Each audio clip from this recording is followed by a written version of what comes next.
नमस्कार, यो news 24 television prime time न्यूजमा स्वागत छ। राष्ट्रमाथि नै सङ्कट र समस्या आउन लागेको खण्डमा एवं संसद नभएको अवस्थामा सरकारले अध्यादेशको बाटो समात्ने अभ्यास विश्वका प्रजातान्त्रिक मुलुकहरूमा पनि विद्यमान छन्। तर अध्यादेश स्वयंले नै बदनियत भने कहिल्यै स्वीकार्दैन। यसले निश्चित अवधिभित्र वैधानिकता खोज्छ नै। तर नेपालमा अध्यादेश नीति बसाउन नभई ठाउँमा नआएकाहरूलाई ठिक पार्ने भन्दै प्रयोग गर्ने सरकारी शैली पुरानै हो। यसमा असल नियत भन्दा बदनियत नै बढी राखेको पाइन्छ।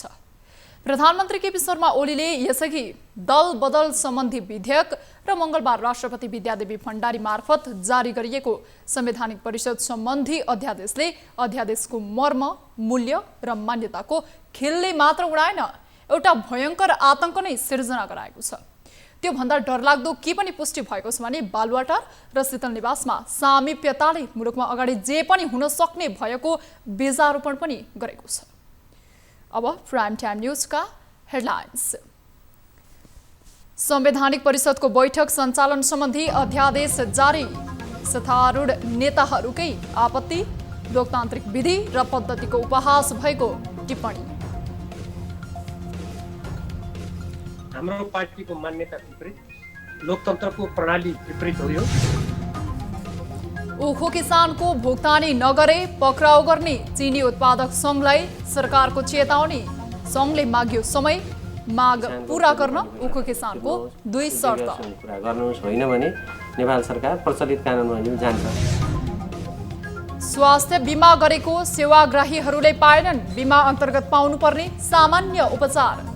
नारायणी अस्पतालबाट सामान्य सिटामोल समेत नपाएको गुनासो। यहाँ औषधि छैन भन्छ, तर चाहिँ नेशनल मेडिकल कलेजमा चाहिँ रेफर गर्छ। Gautam Buddha cup T20 cricket प्रतियोगिताको पहिलो संस्करणको उपाधि प्राप्तिलाई नारायणी 9 रनले पराजित।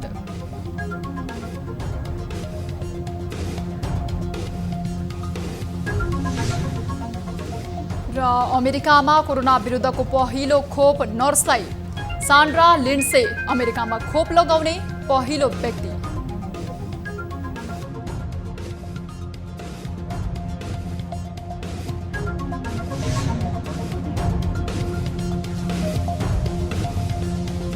हामी निरन्तर न्यूजमा छौं। राष्ट्रपति विद्यादेवी भण्डारीले संवैधानिक परिषद सम्बन्धी अध्यादेश जारी गर्नुभएको छ। राष्ट्रपति कार्यालयका अनुसार राष्ट्रपति भण्डारीले परिषदको काम, कर्तव्य, अधिकार र कार्यविधि सम्बन्धी अध्यादेश जारी गर्नुभएको हो। प्रधानमन्त्रीको अध्यक्षतामा रहने संवैधानिक परिषदमा प्रमुख विपक्षी दलका नेता, प्रधान न्यायाधीश, सभामुख, राष्ट्रिय सभाका अध्यक्ष र उपसभामुख सदस्य रहनेछन्। मंगलबार बसेको मन्त्री परिषद बैठकले संवैधानिक परिषद सम्बन्धी अध्यादेश राष्ट्रपति समक्ष सिफारिस गरेको हो। सभामुख अग्नि सापकोटा अनुपस्थित भएर बैठक अनिर्णित बनेपछि सरकारले अध्यादेश ल्याएको हो। अब परिषद बैठकमा गणपूरक संख्या पुग्न 4 जना सदस्य अनिवार्य उपस्थित हुनुपर्ने कानुनी प्रावधान हटाइएको छ। संवैधानिक परिषदमा प्रधानमन्त्री सहित 5 सदस्य उपस्थित नभए बैठक बस्न नसक्ने व्यवस्था छ। अध्यादेश जारी भएसँगै मंगलबार नै बालुवाटारमा परिषदको बैठक बसेको थियो। संवैधानिक परिषद सम्बन्धी अध्यादेश ल्याउने प्रधानमन्त्री केपी शर्मा ओलीको कदम गम्भीर भएको दाहाल नेपाल समूहले निष्कर्ष निकालेको छ। अध्यादेश जारी भएपछि नेकपा अध्यक्ष पुष्पकमल दाहालको निवास खुमलटारमा बसेको सचिवालयका बहुमत सदस्यको भेलाले प्रधानमन्त्री ओलीको कदम गम्भीर भएको जनाएको हो। बैठकले बुधबार बस्ने स्थायी कमिटिको बैठकमा कडा प्रतिवाद जनाउने समेत निर्णय लिएको छ। नेकपा स्थायी कमिटी सदस्य भीम रावलले न्यूज 24सँग कुरा गर्दै हाल संवैधानिक परिषद सम्बन्धी अध्यादेश ल्याउने कदमले स्वर्गीय मदन भण्डारीको योगदान र नेतृत्वको अवमूल्यन भएको टिप्पणी गर्नुभयो। अहिले अध्यादेश ल्याउनुलाई सरकारको आपत्तिजनक र स्वेच्छाचारी कदम भएको उहाँको तर्क थियो। प्रधानमन्त्री ओलीले नै संवैधानिक परिषदबारे आफैले अघि सार्नुभएका मान्यताहरूमाथि मंगलबार आफैले प्रहार गरेको उहाँको भनाइ छ। प्रधानमन्त्रीजीले यसरी हठात यो अध्यादेश किन ल्याउनु पर्यो भन्ने कुराको यथार्थ के हो, यो किन आवश्यक पर्यो, यसको औचित्य के थियो, यसले उहाँले नै विगतका दिनमा संविधान सभामा संविधान निर्माण गर्दा सहमति जनाउनु भएको त्यो मर्म भावना र संविधानको मार्ग निर्देशनको विपरीत किन जानुभयो, यो कुराको उहाँले स्पष्ट बैठकलाई गर्नु राम्रो हुन्छ भन्ने मेरो एउटा त्यो धारणा छ। संवैधानिक परिषद सम्बन्धी अध्यादेश जारी गरेपछि चाल्नुपर्ने रणनीतिका बारेमा छलफल गर्न दाहाल वरिष्ठ नेताद्वय चन्द्रनाथ खनाल, माधव कुमार नेपाल, उपाध्यक्ष वामदेव गौतम र प्रवक्ता नारायण काजी श्रेष्ठ सहभागी थिए। राष्ट्रपति विद्यादेवी भण्डारीले जारी गरेको संवैधानिक परिषद सम्बन्धी अध्यादेशप्रति प्रतिपक्षी दल मात्र होइन, सत्तारूढ दलकै नेताहरूले पनि आपत्ति जनाएका छन्। मंगलबार बिहान बोलाइएको संवैधानिक परिषदको बैठकमा सभामुख अनुपस्थित भएपछि सरकारले संवैधानिक परिषद सम्बन्धी अध्यादेश राष्ट्रपति समक्ष सिफारिस गरेको थियो। सोही आधारमा राष्ट्रपतिले मंगलबार नै अध्यादेश जारी गरिन्, तर यसले राजनीतिक तरङ्ग उत्पन्न गरेको छ। प्रतिपक्षी दलले मात्र होइन, सत्तारूढ दलकै नेताहरूले विरोध जनाएका छन्। एक रिपोर्ट। सत्तारूढ नेपाल कम्युनिस्ट पार्टीको किचलो जारी रहँदा अध्यक्ष समेत रहेका प्रधानमन्त्री केपी शर्मा ओली नेतृत्वको सरकारले संवैधानिक परिषद सम्बन्धी अध्यादेश ल्याएको छ। सरकार सिफारिस भन्दै राष्ट्रपति विद्यादेवी भण्डारीले तत्कालै लाल मोहर लगाएपछि नेपाली राजनीति तातिएको छ। सत्तारूढ नेकपाका अर्का अध्यक्ष पुष्पकमल दाहाल सहित ओली इतर समूहले चर्को विरोध जनाएको छ। नेकपाका अध्यक्ष दाहालले अध्यादेश जारी गर्ने सिफारिस गर्ने प्रधानमन्त्री केपी शर्मा ओलीको कदमलाई लोकतन्त्रको उपहासको संज्ञा दिएका छन्। दाहाल मात्र होइन, वरिष्ठ नेता माधव कुमार नेपालले पनि पार्टी अन्धकारमा राखेर ल्याइएको अध्यादेश तुरन्त फिर्ता गर्नुपर्ने माग गरेका छन्। उनीहरू निकट नेता भीम रावलले संसद अधिवेशन बोलाउने समय नजिकिँदै जाँदा ल्याइएको अध्यादेशले लोकतन्त्र र संवैधानिक प्रणालीको उपहास गरेको प्रतिक्रिया दिएका छन्। हाम्रो पार्टीको मान्यता विपरीत, लोकतन्त्रको प्रणाली विपरीत हो यो, र यो जुन किसिमले संसदको बैठक बोलाउनु पर्ने बेलामा, पार्टीको बैठक चलिरहेको बेलामा जसरी कसैलाई पनि जानकारी नदिई हठात ल्याइएको छ, यो स्वेच्छाचारी काम हो। यो अध्यादेश तुरन्त फिर्ता हुनुपर्छ। सत्तारूढसँगै प्रतिपक्ष दलहरू पनि स्वाभाविक असन्तुष्ट बनेका छन्।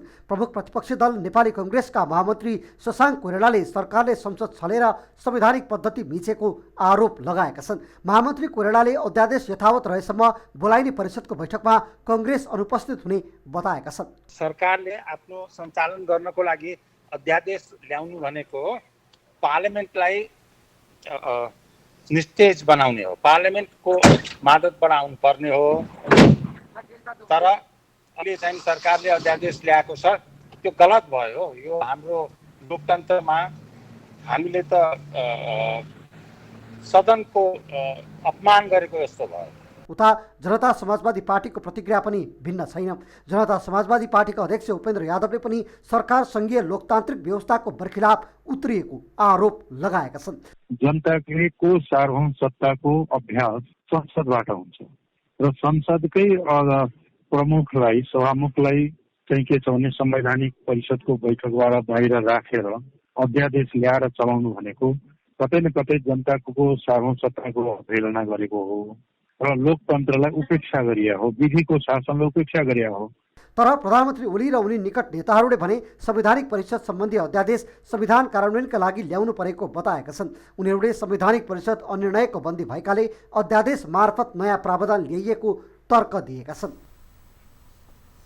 नेकपा महासचिव विष्णु पौडेलले पार्टी फुट निम्त्याउन खोज्नेहरूको दिवा सपना पूरा नहुने दावी गर्नुभएको छ। मंगलबार गृह जिल्ला पुगेर अर्थमन्त्री समेत रहनुभएका नेकपा महासचिव पौडेलले पार्टी फुट्छ भन्ने भ्रममा परेकाहरू असफल हुने बताउनु भएको हो। उहाँले देशभर नेकपाको गुटगत भेलाहरू भइरहँदा केही समय अगाडि प्रचण्ड नेपाल समूहले समाजवादी अध्ययनका नाममा गुटगत भेला गरेको प्रति आपत्ति समेत जनाउनुभयो। उहाँले पार्टी फुटेर अवसर पाउँछु भन्नेहरूले पार्टी फुट्छ र खान्छु भन्ने नसोच्न अपिल गर्नुभयो। सुड घुसाउन खोज्ने, नेकपाभित्र सुड घुसाएर नेकपामा विग्रहको खोजी गर्ने जे जस्ता प्रयासहरू भइरहेका छन्। नेकपाको नेतृत्वको सरकारलाई सरकारको विकल्प खोज्ने जे जस्ता प्रवृत्तिहरू प्रकट भइरहेका छन्, यी सारा प्रयासहरू असफल हुन्छन्। नेकपा एकताबद्ध भएर अगाडि बढ्छ। नेकपाको नेतृत्वको सरकार एउटा पुरा कार्यकालसम्म प्रभावकारी ढङ्गले अगाडि बढ्छ। पछिल्लो समय पार्टीभित्रको विवादलाई लिएर नेताहरू सार्वजनिक कार्यक्रममा नै विरोध जनाउँदै आएका छन्। उद्योग वाणिज्य तथा आपूर्ति मन्त्रालयले उखु किसानको बक्यौता रकम भुक्तानी नगरे कानुन बमोजिम कारबाही गर्ने जनाएको छ। मंगलबार मन्त्रालयमा चिनी उत्पादक संघसँगको छलफलका क्रममा उद्योग मन्त्री लेखराज भट्टले किसानको तिर्नुपर्ने रकम नतिरेर नेपाल सरकार प्रचलित कानुन बमोजिम अघि बढ्ने चेतावनी दिनुभएको हो। यसअघि मंगलबार नै गृह मन्त्रालयले Indira sugar mill Nawalparasi, Lumbini sugar mill Nawalparasi, Annapurna sugar mill Sarlahi र श्रीराम सुगर मिल रौतहटका सञ्चालकलाई पक्राउ गर्न निर्देशन दिएको थियो। उद्योग मन्त्रालयका सहसचिव डाक्टर नारायण प्रसाद रेग्मीले उखु किसानहरूलाई वार्तामा बोलाए पनि नुहाएका कारण चिनी उत्पादक संघसँग छलफल गरिएको जानकारी दिनुभयो। किसानका समस्या समाधान गर्न सरकार गम्भीर रहेको उहाँले बताउनुभयो।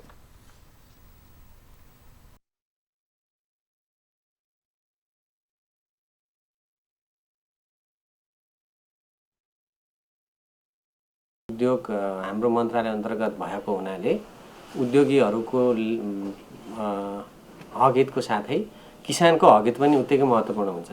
त्यसैले किसान पहिलो हुन्, किसानको तिर्नुपर्ने पैसा तपाईँले तिर्नुहोस्, उद्योगीहरूसँग कुरा गर्नुहोस्, होइन भने नेपाल सरकार प्रचलित कानुनमा जान्छ। छलफलका क्रममा चिनी उत्पादक सङ्घका अध्यक्ष शशिकान्त अग्रवालले रकम भुक्तानी गर्न अन्तिम पटक केही दिनको समय दिन आग्रह गर्नुभएको थियो। उहाँले किसानसँग छलफल गरेर समस्या समाधान गर्न प्रतिबद्ध रहेको बताउनुभयो। तपाईहरुले फेरि बोलाएर चाहिने अन्तिम हो, कुनै धेरै चाहिने 2-4 महिनाको टाइम होइन कि अन्तिम बहुत छोटो समय एउटा दिएर उहाँलाई चाहिने पुनः एकपल्ट चाहिने सम्झाउनुस्, अनुरोध गर्नुस्। म पनि अहिले अनुरोध गरौँ उहाँलाई, किनभने हामीले त चिनी उत्पादक सङ्घको नाताले भद्र चाहिने अनुरोधको लागि हमका के मेकानिजम पनि छैन, के पनि छैन हेर्नुहोस् होइन। म फेरि पनि उहाँलाई अनुरोध गर्छु, अब सायद तिर्नुहुन्छ होला कि। यता भुक्तानी दिलाइदिन माग गर्दै आन्दोलन गर्न काठमाडौँमा आइपुगेका उखु किसानले सरकारसँग वार्ताका लागि 2 बुँदे शर्त राखेका छन्। उद्योग वाणिज्य तथा आपूर्ति मन्त्रालयले वार्ताका लागि पत्र पठाएपछि उखु किसान सङ्घर्ष समिति सर्लाहीले शर्त राखेको हो। शर्तमा मन्त्रालयले पैसा सबै भुक्तानी गर्ने मिति निश्चित गर्नुपर्ने र प्रधानमन्त्री राहत कोष वा अन्य कुनै स्रोतबाट सरकारले किसानको बक्यौता भुक्तानी गर्नुपर्ने उल्लेख गरिएको छ। नेपालमा कोरोना भाइरसबाट मृत्यु हुनेको संख्या 1730 पुगेको छ। पछिल्लो 24 घण्टामा थप 14 जनाले ज्यान गुमाएसँगै संख्या 1730 पुगेको हो। एक महिनामा मात्रै 509 कोरोना संक्रमितले ज्यान गुमाएका छन्। मङ्सिर 1 गतेसम्म देशभर 1221 संक्रमितको मृत्यु भएको थियो। स्वास्थ्य मन्त्रालयको विवरण अनुसार हालसम्म सबैभन्दा धेरै 876 जनाको मृत्यु बागमती प्रदेशमा भएको छ भने सबैभन्दा कम कर्णाली प्रदेशमा 24 जनाको मृत्यु भएको छ। यी बाहेक प्रदेश 1 मा 210 जना, प्रदेश 2 मा 207 जना, गण्डकी प्रदेशमा 140 जना, लुम्बिनी प्रदेशमा 222 जना र सुदूरपश्चिम प्रदेशमा 51 जनाले ज्यान गुमाएका छन्। यसै देशभर कोरोनाबाट कुल 2,50,180 जना संक्रमित पुगेका छन्। पछिल्लो 24 घण्टामा 7,117 जनामा गरिएको PCR परीक्षणमा 936 संक्रमित थपिएसँगै संख्या 2,50,180 पुगेको हो। यसै देशभर सक्रिय संक्रमित हुनेको संख्या 9,881 पुगेको छ। यथा काठमाडौँ उपत्यकामा मात्रै पछिल्लो 24 घण्टामा थप 438 संक्रमित फेला परेका छन्। यो सँगै काठमाडौँ उपत्यकामा संक्रमितको कुल संख्या 1,17,271 पुगेको छ। यस्तै 24 घण्टामा सबैभन्दा धेरै बागमती प्रदेशमा 524 जना र सबैभन्दा कम प्रदेश 2 मा 9 जना संक्रमित थपिएका छन्। त्यसबाहेक प्रदेश 1 मा 110 जना, गण्डकी प्रदेशमा 113 जना, लुम्बिनी प्रदेशमा 101 जना, कर्णाली प्रदेशमा 12 जना र सुदूरपश्चिम प्रदेशमा 67 जना संक्रमित थपिएका छन्। यस्तै 24 घण्टामा 1,996 संक्रमित निको भएसँगै हालसम्म 2,38,569 संक्रमित निको भएर घर फर्किएका छन्। यसैगरी क्वारेन्टिनमा रहनेको संख्या 457 छ। हालसम्म देशभर कुल 18,43,581 जनाको PCR परीक्षण भएको छ।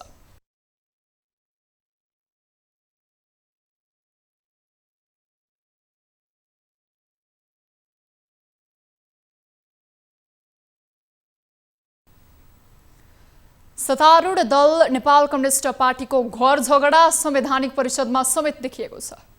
प्रधानमन्त्री केपी शर्मा ओलीले बोलाएको संवैधानिक परिषदको बैठकमा सभामुख अनुपस्थित भएपछि कानुनी व्यवस्था नै परिवर्तन गरिएको छ। सभामुख अग्नि सापकोटा प्रचण्ड माधव नेपालको इसारामा चलेको आरोप लगाएका प्रधानमन्त्री ओलीले अध्यादेश मार्फत संवैधानिक परिषदमा 3 जना मात्रै उपस्थित भए बैठक सञ्चालन गर्न मिल्ने व्यवस्था गरेका छन्। एक रिपोर्ट। संवैधानिक परिषदको बैठकमा सत्तारूढ नेकपाको किचलो देखिएको छ। मंगलबार प्रधानमन्त्री केपी शर्मा ओलीले संवैधानिक परिषद बैठक बोलाएका थिए। बिहान बोलाइएको बैठकमा सभामुख अग्नि सापकोटा अनुपस्थित भए। यहाँबाट विवाद थप चुलियो। प्रधानमन्त्रीले सल्लाह नगरी बैठक राखेको भन्दै सापकोटा संवैधानिक परिषद बैठकमा गएनन्। यसअघि प्रमुख प्रतिपक्षी दलका नेता शेरबहादुर देउवा अनुपस्थित हुँदा 10 महिनादेखि संवैधानिक परिषद बैठक बस्न सकेको थिएन। देउवाले लगातार बहिष्कार गरेपछि गत वैशाखमा सरकारले अध्यादेश मार्फत संवैधानिक परिषदको बैठक सम्बन्धी कानुन नै संशोधन गर्न खोजेको थियो। कानुन अनुसार 6 सदस्यीय संवैधानिक परिषदमा प्रधानमन्त्री बाहेक 4 सदस्य उपस्थित भए मात्र कोरम पुग्ने व्यवस्था छ।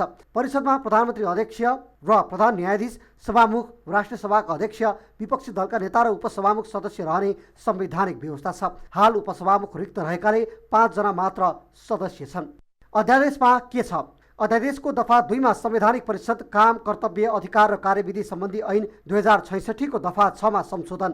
उपदफा 3 को सट्टा देहायको उपदफा 3 राखिएको छ। 3 अध्यक्षसहित तत्काल बहाल रहेका बहुमत सदस्य उपस्थित भएमा परिषदको बैठकको लागि गणपूरक संख्या पुगेको मानिनेछ। उपदफा 5 को सट्टा देहायको उपदफा 5 राखिएको छ। 5 बैठकमा पेश भएको प्रत्येक विषयको निर्णय सर्वसम्मतिको आधारमा हुनेछ। तर यस उपदफा बमोजिम सर्वसम्मति कायम हुन नसकेमा अध्यक्षसहित तत्काल बहाल रहेका सदस्यको बहुमतबाट निर्णय हुन सक्नेछ। संविधानमा के छ? संविधानको धारा 284 मा संवैधानिक परिषद सम्बन्धी व्यवस्था। उपदफा 1 मा संवैधानिक परिषदमा रहने पदाधिकारीहरू निम्न रहने व्यवस्था।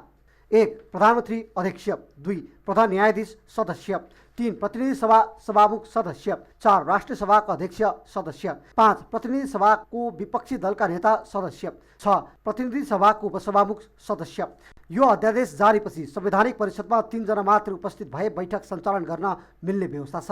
नयाँ अध्यादेशमा अध्यक्षसहित तत्काल बहाल मध्ये बहुमत सदस्य उपस्थित भएमा बैठक बस्न सक्ने उल्लेख छ। यसो हुँदा 3 जना सदस्य भए पनि बैठक बस्न सक्छ, किनभने उपसभामुख रिक्त रहेकाले हाल 5 जना सदस्य मात्रै पदमा बहाल छन्। बैठकमा पेश भएको विषयमा सर्वसम्मत निर्णय हुने उल्लेख छ। पहिलो बैठकमा निर्णय नभए तत्काल बहाल सदस्यको बहुमत सदस्यका आधारमा निर्णय हुने व्यवस्था छ। यसो हुँदा 3 सदस्यहरूले निर्णय गर्न सक्नेछन्। अध्यादेशको व्यवस्था अनुसार अब सभामुख र प्रमुख प्रतिपक्षी दलको नेता अनुपस्थित भए पनि बैठक बस्नेछ भने 3 जनाको सहमति भएमा निर्णय हुनेछ। यसअघि पनि बैठकमा प्रधानमन्त्रीले यही अध्यादेश ल्याएका थिए। पार्टीमा विवाद बढेपछि अध्यादेश फिर्ता लिएको थियो। न्युजहरू अझै बाँकी नै छन्, अहिलेलाई ब्रेक।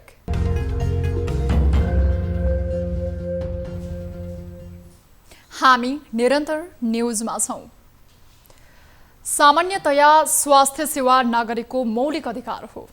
नेपालको संविधानले सहजै स्वास्थ्य सेवा उपलब्ध गराउन निर्देश गरेको छ।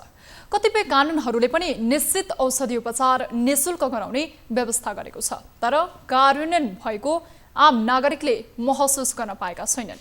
तर धेरै जसो नागरिकले 3500 को स्वास्थ्य बिमा गरे पनि सामान्य औषधि समेत पाउन सकेका छैनन्।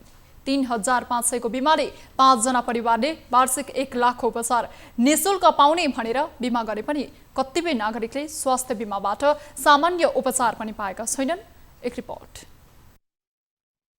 पर्साका स्वास्थ्य बिमा लिएका सेवाग्राहीले सामान्य सिटामोल समेत नपाएको गुनासो गरेको कार्यक्रम कल 24 लाई प्राप्त भएको छ। उनीहरूले गरेको स्वास्थ्य बिमाको उपचार नारायणी अस्पतालबाट पाउने भनेर स्वास्थ्य बिमा कार्यक्रमले भने पनि बिमा कर्मीले भने नारायणी अस्पतालबाट सामान्य सिटामोल समेत पाएका छैनन्। नेपालको संविधानले स्वास्थ्यलाई जनताको मौलिक हकको रूपमा स्वीकार गरेको र स्वास्थ्य बिमाको सुनिश्चित गर्दै स्वास्थ्य उपचारमा पहुँचको व्यवस्था मिलाउने नीति लिएको छ। यो नीतिको कार्यान्वयनका लागि सबै नेपालीलाई सर्वसुलभ रूपमा गुणस्तरीय स्वास्थ्य सेवाको पहुँच र उपयोगमा सुधार ल्याई सामाजिक स्वास्थ्य बिमाको माध्यमबाट सबैका लागि स्वास्थ्य सेवा सुनिश्चित गर्ने उद्देश्यका साथ सामाजिक स्वास्थ्य सुरक्षा विकास समितिले सामाजिक स्वास्थ्य सुरक्षा स्वास्थ्य बिमा कार्यक्रम सञ्चालनमा ल्याएको छ।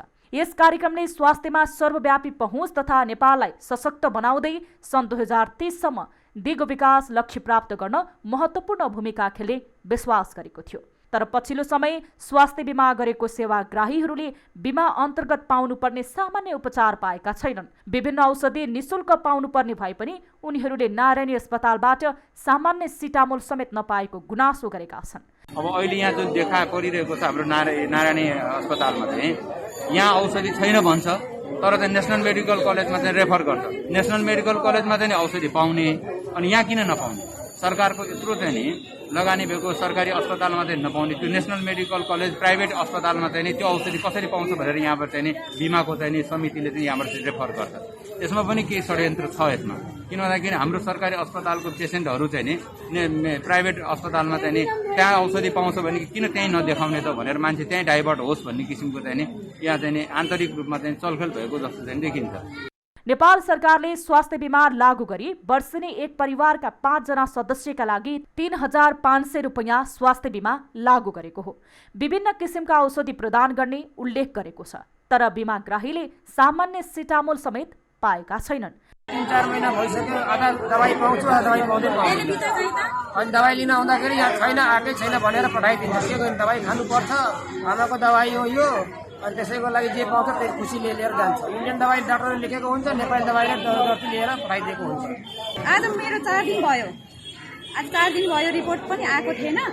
अनि अस्ति योभन्दा पहिला दोस्रो चोटि 2 चोटि पहिला पनि भइसकेको छ। यो चाहिँ मेरो 4थो चोटि हो। 4थो चोटि पनि आउँदाखेरि मलाई पुरा औषधि पाइरहेको छैन। नारायणी अस्पतालका चिकित्सकहरूले लेखेका औषधिहरू फार्मेसीले उपलब्ध गराउन सकेको छैन भने औषधि लिनका लागि अर्को अस्पतालमा जानु भनी रेफर गर्ने गरिएको छ, तर औषधि पाउने अवस्था अझै छैन। म्याग्दीको विकट रघुगङ्गा गाउँपालिका 8 चौरखानीमा जमिन भाँसिँदा 14 घरधुरी उच्च जोखिममा परेका छन्। बस्तीमाथिको भिरमुनिको जमिन भाँसिएसँगै अधिकांश घर चर्किएको छ भने खेतीपाती लगाएको जमिन समेत भाँसिएको छ। यता कुइने मङ्गलेकै दुवाडीमा बाढी पहिरोले करिब 500 रोपनी खेतीयोग्य जमिन पुरिदिएपछि स्थानीय बिचल्लीमा परेको लामो समय बितिसकेको छ। एक रिपोर्ट। म्याग्दीमा अविरल वर्षासँगै बस्ती आसपासको जमिन भाँसिएको छ। रातको समयमा चर्किएको घरका बासिन्दा आसपासको क्षेत्रमा रहेको भवनमा बस्दै आएका छन्। बस्तीमाथिको खेतबारी र वन जङ्गल गरी 150 रोपनी जमिन चिरा परेर 2 मिटरको गहिराईसम्म फाटेको छ। यो गरा पहिला सम्मै थियो। यस बर्खाको झरीले गर्दाखेरि लगभग 3 मिटर तल भाँसिएको छ। अब गाउँ नै सबै ध्वजा फाटिएको छ। अविरल वर्षासँगै बस्ती आसपासको जमिन भाँसिँदा विस्थापित भएका स्थानीयलाई बस्ती आसपासका क्षेत्रमा जग्गाको व्यवस्थापन गरिएको छ, तर बस्ती स्थानान्तरणका लागि आवश्यक सरकारी एवं प्राविधिक सहयोग नहुँदा समस्या भएको स्थानीयको गुनासो छ। कमाएर खाने जग्गा पनि सबै अब विस्थापित नै भएको छ। त्यही कारणले गर्दा अब समस्या धेरैहरू छ। अब त्यहाँ आलुहरू छरिएको थियो, मकै थियो, सिमी थियो, भट्टहरू थियो, थुप्रै त्यो खेती किसानहरू लगाउने ठाउँ नै छैन अहिले। त्यही भएर विस्थापित भइरहेको छ, काँचम भइरहेको छ। भाँसिएको जमिन चर्किने क्रम रोकिएको छैन। स्थानीयले आफ्नै जमिनमा नयाँ संरचना बनाउन गाउँपालिका अध्यक्ष भवबहादुर भण्डारीसँग भौगर्भिक अध्ययन गर्ने विज्ञ टोली पठाउन समेत अनुरोध गरेका छन्। उहाँहरूले हेरेको उपयुक्त ठाउँमा 3वटा ठाउँ देखाउनु भएको छ। 3वटा ठाउँमा सबभन्दा राम्रो उपयुक्त ठाउँ कुन छ र त्यो चाहिँ हामी गाउँपालिका र जुन भूगर्भविदले चाहिँ दिएको सल्लाह अनुसार उहाँहरू सर्छौँ भन्नुभएको छ, त्यही अनुसारले सर्नुहुनेछ। बस्तीमाथिबाट रातोपानी पाखाबाट खसेको पहिरोले फाँटको खेतीयोग्य जमिन बाढी पहिरोको कटानले बगरमा परिणत भएको छ। दुवाडी गाउँमा बाढीको जोखिममा रहेका करिब 7 घरधुरी समेत वैकल्पिक वासस्थानको खोजीमा छन्। आलु खेतीका लागि पकेट क्षेत्र मारिने दुवाडीका स्थानीयको खेतबारी नै बाढी पहिरोले बगाएपछि बगरबाटै आवत जावत गर्ने गरेका छन्। असार 27 गतेको भीषण बाढी पहिरोले गर्दाखेरि लगभग यहाँको जनताहरूको सबभन्दा कुइने मङ्गलेकै सबभन्दा राम्रो जग्गा मान्ने ठाउँ यो दुवाडी ठाउँ हो। त्यस कारणले गर्दा यहाँ लगभग 500 रोपनी जग्गा चाहिँ असारको 27 गते बाढीले सबै नाश छेद विच्छेद भएको छ र लगभग 25 गते विस्थापित भएको छ।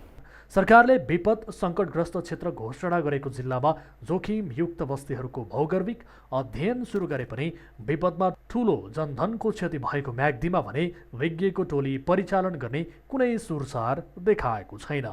म्याग्दीबाट टिभी जर्नलिस्ट हरिकृष्ण गौतमको रिपोर्ट। अब बिजनेस न्यूज। 24 बिजनेस का साथ में मेरो देश मेरो Jagdamba cement, marble, Flowguard plus CPVC and lead free piping system. सकारात्मक सोचौं, सुरक्षित रहौं। 2 वर्ष रिचार्जमा डबल खुसी पाउनुहोस्। देश हो खुसी अन गरौं। हो आफ्नो विश्वास हो त्रिशक्ति सिमेन्ट। ढुङ्गाबाट बन्छ, निर्माणपछि चट्टान स्वरूप हुन्छ। अग्नि सिमेन्ट। अम्बे स्टिल्स, जे बन्छ दिगो बन्छ।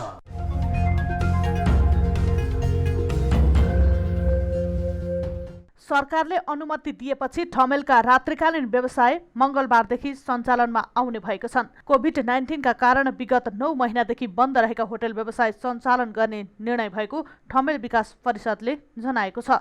मंगलबारदेखि पब, क्लब, दोहोरी, dance bar, discotheque, lounge, burger सब सञ्चालनमा आउनेछन्। सरकारले 50% ग्राहक राखेर रातको 12 बजेसम्म व्यवसाय सञ्चालन गर्न अनुमति दिएको छ। सरकारको अनुमति अघि पनि केही क्लब र दोहोरी साँझ राति 9 बजेसम्म सञ्चालनमा थिए। व्यवसाय सञ्चालन गर्दा स्वास्थ्य मापदण्डका साथै प्रत्येक 4-4 घण्टामा डिसइन्फेक्ट गर्नुपर्ने र प्रत्येक टेबल र स्टेजको दूरी 1 मिटरको हुनुपर्ने छ। तर व्यवसायीहरूले भने पहिलेको जस्तै रातभर सञ्चालन गर्न पाउनुपर्ने माग गरिरहेका छन्। सरकारले स्वास्थ्य सुरक्षाको मापदण्डलाई कडाइका साथ पालना नगर्ने होटल, रेस्टुरा तथा बारलाई कारबाही गर्ने चेतावनी दिएको छ। अब स्पोर्ट्स न्यूज।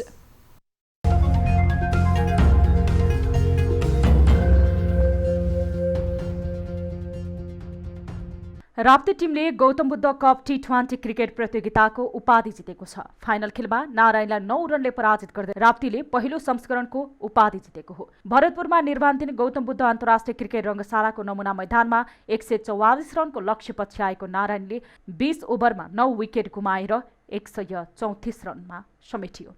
उसका लागि आरिफ शेखले सर्वाधिक 48 रन बनाए। 31 बलको सामना गरेका उनले 4 चौका र 3 छक्का प्रहार गरे। राप्तीका अविनाश बोहराले 3 तथा भुवन कार्कीले 2 विकेट हात पारे। यसअघि पहिले ब्याटिङ गरेको नारायणले 20 ओभरमा 143 रन बनाएको छ।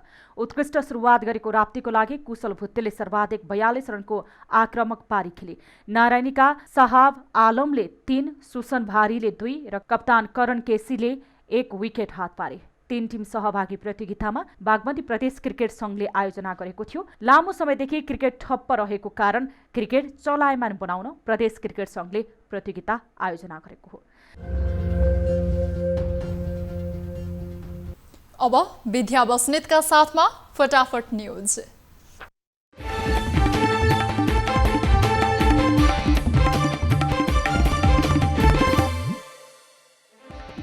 संवैधानिक परिषदसम्म पुग्यो नेकपा विवादको बाछिटा। सभामुख अनुपस्थित हुँदा संवैधानिक परिषदको बैठक रोकियो।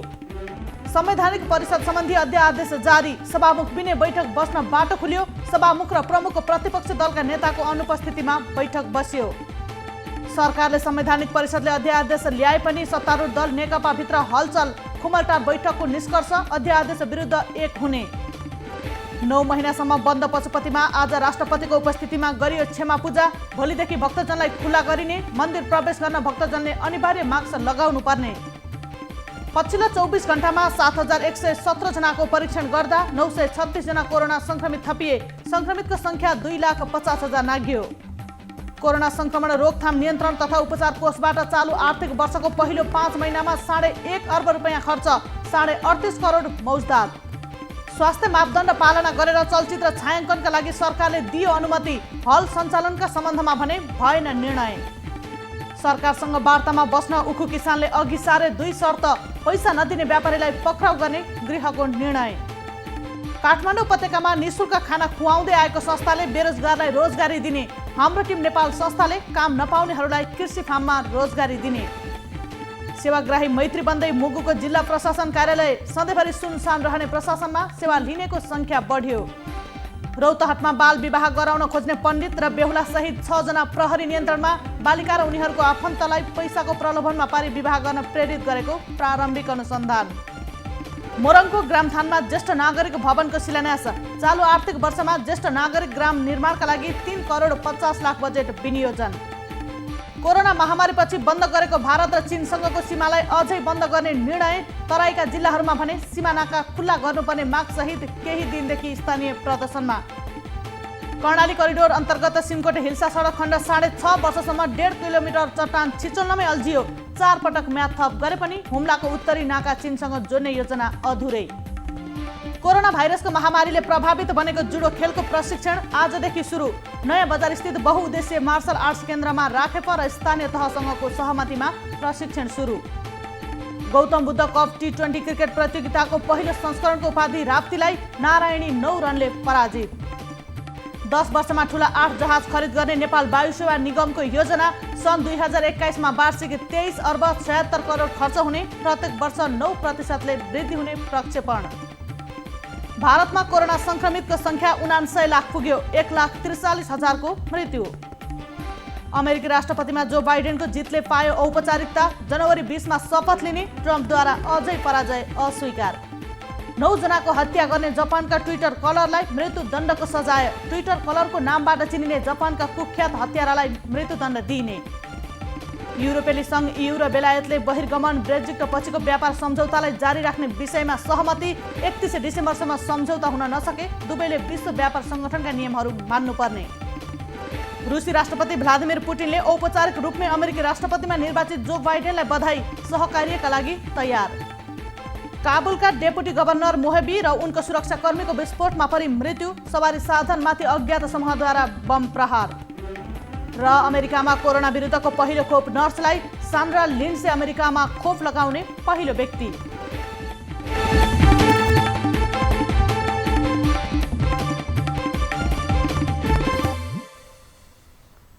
अब एउटा रोचक प्रसङ्ग। इङ्ल्यान्डको चेस्टर चिडियाघरमा संसारकै सबैभन्दा सानो बाँदर जन्मिएको छ। चिडियाघर प्रशासनका अनुसार यो बाँदर सबैभन्दा सानो बाँदरको प्रजाति पिग्मी मोर्मासेट्स अन्तर्गत पर्छ।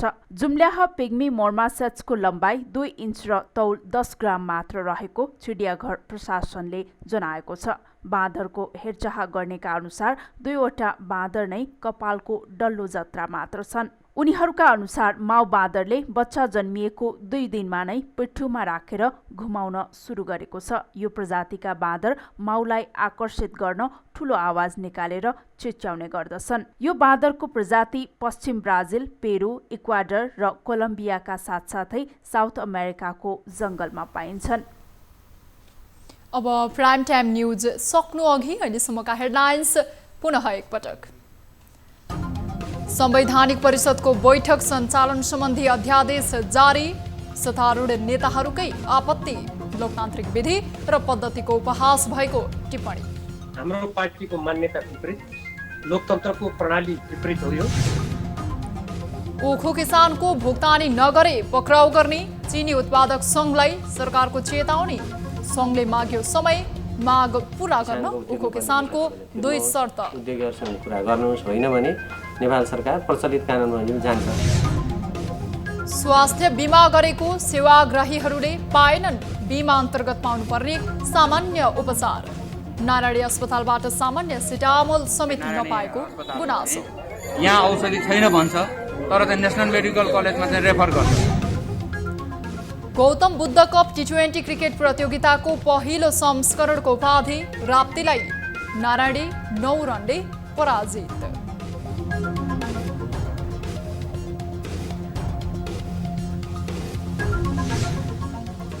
र अमेरिकामा कोरोना विरुद्धको पहिलो खोप नर्सलाई। सान्ड्रा लिन्डसे अमेरिकामा खोप लगाउने पहिलो व्यक्ति।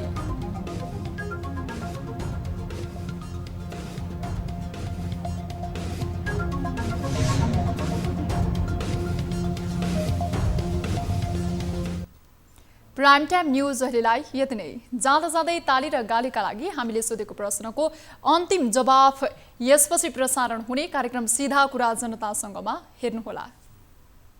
थप न्युजका लागि हाम्रो वेबसाइट www.news24nepal.com हेर्नुहोला। साथै हामीलाई फेसबुक, ट्विटर र युट्युबमा पनि फलो गर्न सक्नुहुनेछ। यस्तै मोबाइल, इमेल र भाइबरबाट News24 को हेल्प डेस्कमा केही समस्या र गुनासा छन् भने सम्पर्क गर्न सक्नुहुनेछ। हामी निरन्तर न्युजमा छौँ। नमस्ते।